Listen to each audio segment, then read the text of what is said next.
Hi, I'm Kathlyn Hendricks with the Hendricks Institute. One of the most important things for couples to realize is that being together and being together without conducting business is one of the most important things you can do for your relationship.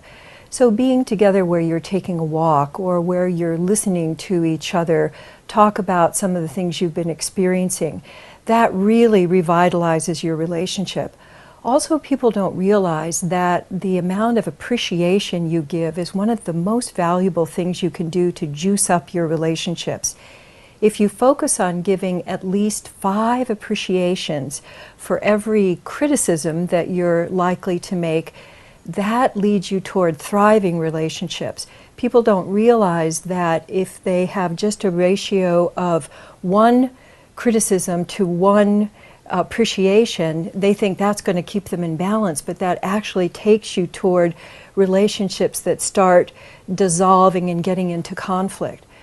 So another thing that you can do that will really improve your communications right now is to practice listening without interrupting.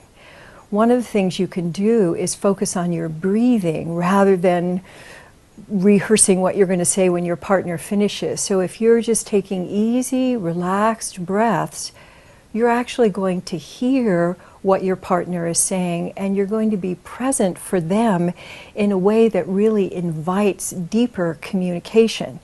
And in all of my travels around the world, I've been around the world the equivalent of about 33 times, teaching people about how to have more thriving relationships.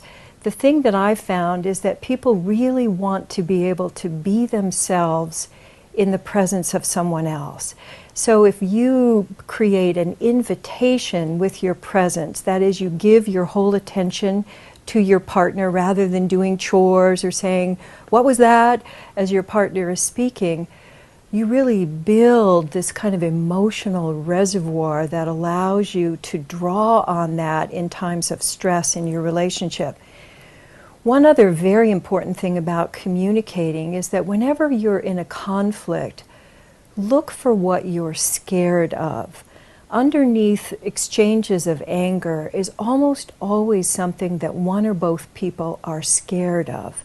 And if you'll let yourself notice, what about this am I scared about? And you communicate that to your partner, it creates instant intimacy and a deeper connection in which you feel like, oh, I know this person. This is the person I first fell in love with. And you can recreate your relationship over and over again.